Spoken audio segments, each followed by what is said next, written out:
அனைவருக்கும் வணக்கம். அனைவருக்கும் வணக்கம்.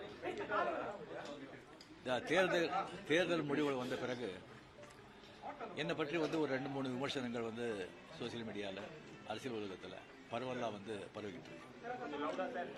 அதுக்கு நான் விடை கொடுக்கலன்னு சொன்னால் அதே உண்மையாயிடும் அப்படின்னு ஆயிடும். நான் நேற்று பெங்களூர் போகும்போது நீங்களாம் இங்கே வந்திருப்பீங்க, ஏர்போர்ட்டில் யாரும் வந்திருப்பீங்க. அங்கே நீங்கள் கேள்வி கேட்பீங்க, அது விடை கொடுத்துலான்னு இருந்தேன். அப்போ நீங்கள் யாரும் அங்கே இல்லை. அதுக்கு அப்படியே பெங்களூர்லேருந்து திரும்பி வரும்போது கூட அங்கே மீடியா யாருமே இல்லை. அதுக்கப்புறம் 18th கேரளா ஷூட்டிங் இருந்தது சொல்லியிருந்தாங்க. அப்போ நான் விடை கொடுத்துடலாம் அப்படின்னு நினச்சேன். நீங்கள் அங்கே வரலன்னா கூட முதல்ல சொல்லிவிட்டு அங்கே வர சொல்லி விடை கொடுத்துடலாம்னு நினச்சேன். அது ஷூட்டிங் போஸ்ட்போன் ஆகிடுச்சு. ஸோ இங்கே ரொம்ப இன்னும் தள்ளக்கூடாது அப்படின்னு சொல்லி உங்களெல்லாம் நான் கூப்பிட்டுருக்கேன். ஃபஸ்ட்டு தேர்தல் முடிவுகள் வந்த உடனே நான் ஸ்டாலின் சாரை போய் பார்த்தது. அது கொஞ்சம் விமர்சனங்கள் வந்தது.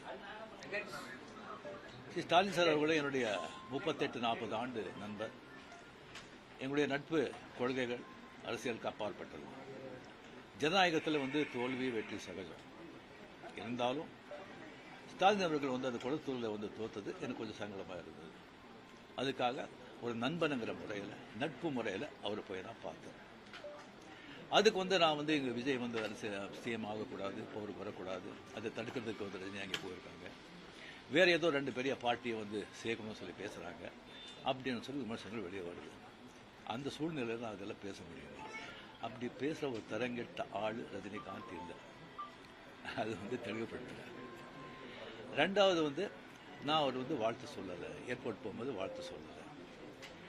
அவர் ஜெயிச்ச உடனே எக்ஸ் தளத்தில் என்னுடைய வாழ்த்துக்களை நான் அவருக்கு பதிவிட்டார். நான் 2016 அரசியல் வர்றேன்னு சொன்ன பிறகு நான் ஏர்போர்ட்டுக்கு போகும்போது யூஸ்வலாக அங்கே இருக்கிறவங்க அந்த போர்டிங் கார்டு வாங்கிட்டு இருப்பாங்க. அவங்களுக்கு கேட்குறது தான் வழக்கம், மீடியா யாராவது இருப்பாங்களா அப்படின்னு. அதே இதில் மீடியா யாராவது இருப்பாங்களான்னு கேட்டேன். பெங்களூர் போகும்போது மீடியா யாரும் இல்லைன்னு சொன்னாங்க. சரியா சொல்லி நான் போயிட்டு இருக்கும்போது திடீர்னு ஒருத்தர் ஒரு மீடியா ஆள் மாதிரி தெரியல எனக்கு. ஒரு சின்ன ஃபோன் வச்சுக்கிட்டு விஜய் ஒரு முதலமைச்சர் இருக்காரு அப்படின்னு சொன்னாங்க. நான் என்ன செகண்ட் ஷாக், அது மீடியா மாதிரியே தெரியல எனக்கு. ஃபோன் வச்சுக்கிட்டு நான் அப்படியே பார்த்து சிரிச்சு நான் போயிட்டேன்.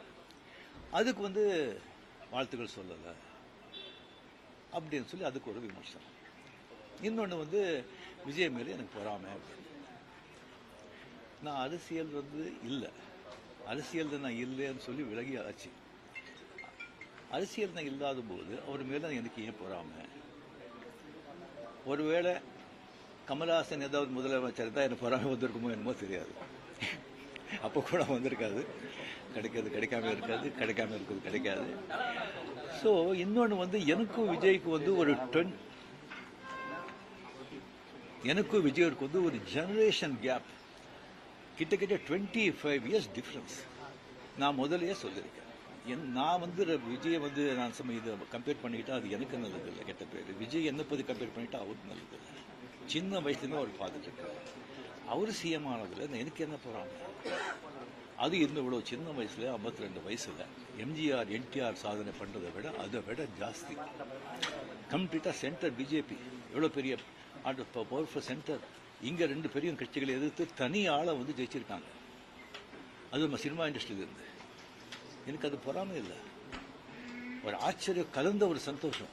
அடே யார் அப்ரிஷியேஷன், சூப்பர். ஸோ அந்த பொறாமையும் இல்லை. விஜய் அவர்களுக்கு நிறைய எதிர்பார்ப்புகள் இருக்குது ஜனங்க மத்தியில். டெஃபினட்டாக அந்த எதிர்பார்ப்பெல்லாம் அவரை சந்தித்து மக்கள் நல்லது செய்வாங்கங்கிற நம்பிக்கை எனக்கு இருக்குது. அவருக்கு அதிக வாழ்த்துக்கள். ஓகே சார், திமுகவையும் அதிமுகவையும் நீங்கள் ஒரு பேச்சுவார்த்தை செய்து இணைந்து எடப்பாடியை முதலமைச்சராக முயற்சிகள் நீங்கள் எதுவும் செய்தீங்களா? சொல்லியாச்சு. உங்க ரசிகர்கள் என்ன சொன்னாங்கன்னா, நீங்க கட்சி ஆரம்பிச்சா நீங்க சிஎம் ஆயிருக்கலாம், கால சூழ்நிலை ஆகலன்னு ஒரு வருத்தப்படுறாங்க. சில பேர் சொல்றாங்க. நான் ஏன் அரசியலுக்கு நான் வரலையே சொல்லி ஒரு 3 பேஜுக்கு கம்ப்ளீட்டா அறிக்கை எதுக்கு என்ன ஆச்சுன்னு சொல்லி கிளியரா நான் சொல்லியிருக்கேன். அது தெரிஞ்ச பிறகு அவங்க சொல்றாங்க சொன்னா அந்த ஆத்தங்கள் இருக்கும். இல்ல சொல்ல வரல. அது தெரிஞ்ச பிறகு ஏன் வரல அப்படின்னு சொன்னாங்கன்னா எனக்கு ஒன்றும் சொல்ல தெரியல. இனிமே உங்க ரசிகர்களை கட்டமைக்கிறதுல என்ன மாதிரி இருக்கும்? நான் முதலியே சொல்லியாச்சு. அவங்க எந்தெந்த பார்ட்டி எந்தெந்த விஷயம் பண்றீங்களோ அது நீங்க தாராளமாக நீங்க போங்க அப்படின்னு முதலியே நான் சொல்லியாச்சு. எத்தனை மாட்டி நான் சொல்லுவேன், நீங்களே சொல்லுங்க. ஆக்ட் பண்றாங்களே சொன்னா அரசியல் வேற, ஆக்டர்கள் வேற.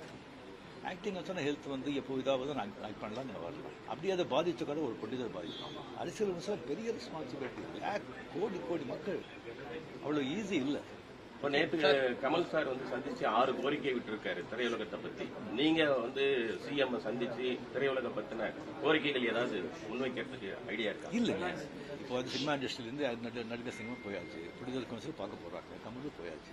மறுபடியும் வந்து சும்மா சம்பிரதாயமான போய் பார்க்கறது எனக்கு பிடிக்காது. முதல் முறையா ஆட்சிக்கு வந்திருக்கக்கூடிய விஜய் அவர்களுக்கு உங்களுடைய அறிவுரை ஆலோசனை என்ன? எதிர்பார்ப்பு ரொம்ப ஜாஸ்தியாக இருக்குங்க. டெஃபினட்டாக பூர்த்தி செய்வாங்க நம்பிக்கை எனக்கு இருக்கு. பட் ஒன்று, மக்கள் நம்ம வந்துட்டு ஒரு 2 வருஷம் அவரை விட்டுருணும், 2 வருஷம் விட்டுருணும். இன்னொன்று வந்து அவருடைய தொண்டர்களாகட்டும் ரசிகர்களாகட்டும் ஜாகிரதையாக வந்து நடந்துக்கணும். இந்த சென்ஸ் அவர் என்ன தப்பு பண்ணா கூட அது ஸ்ட்ரைட்டாக விஜய்க்கு தான் பாதிக்கும் அப்படிங்கிறத அவங்க மனசில் வச்சுக்கணும்.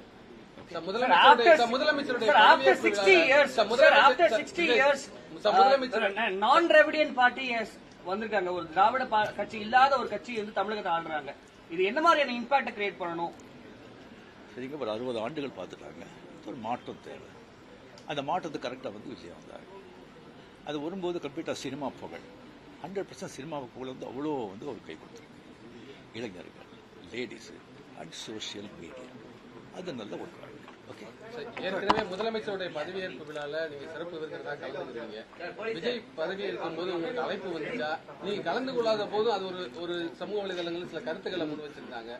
உங்களுக்கு முதலமைச்சர் அந்த ஏற்பு விழா சிவலிங்கன் எங்க நான் எதுல கலந்துருக்கேன்? நான் என்ன பழைய எதுலயும் கிடையாது. சிறப்பு விருந்து உங்களுக்கு அழைப்பு வந்திருக்கு. இன்னும் சிவலிங்கனே பண்ணலைங்க அந்த அழைப்பு. நான் வந்து 96 தான் கலைஞர் இருக்கும்போதே நான் வந்து அப்போ நான் போகல. 15 டேஸ்க்கு அப்புறம் நான் வெளியே போயிருந்தேன். 15 டேஸ்க்கு அப்புறம் வந்த பிறகு கலைஞர் சார் கேட்டார், உங்களை பார்க்கணும், நான் வரட்டா நீங்கள் வரீங்களா? ஐயோ நானே வரேன்னு சொல்லி அவர்கிட்ட போய் நான் வாழ்த்துக்கள் சொன்னேன். அப்படி நேரடியாக வந்து மக்கள் வந்து மாற்றம் வேணும்ன்றதை இந்த தேர்தல் மூலியமா உணர்த்திருக்காங்க. 2001 நீங்க தேர்தல் கட்சி வச்சிருந்தா வெற்றி பெற்றிருக்கலாம் என்ற ஒரு சொல்லப்படுகிறது. அது வந்து தவறு விட்டுமோன்னு நினைக்கிறீங்களா? இல்லை, 100% வெற்றி பெற்றுப்பாங்க, அதில் டவுட்டே கிடையாது. பட் ஆனால் அந்த பஸ் மிஸ் பண்ணிட்டீங்கன்னு நினைக்கிறீங்களா? வேறு கொஸ்டின் சார், இந்தியா லெவலில் இருக்கக்கூடிய பிஜேபி தமிழ்நாட்டில் வந்து ஏன் ஒரு சீட்டு வருது, என்ன காரணம் சார்? சார், நான் அதுக்கெல்லாம் நான் சொல்லுவேன். ஓகே,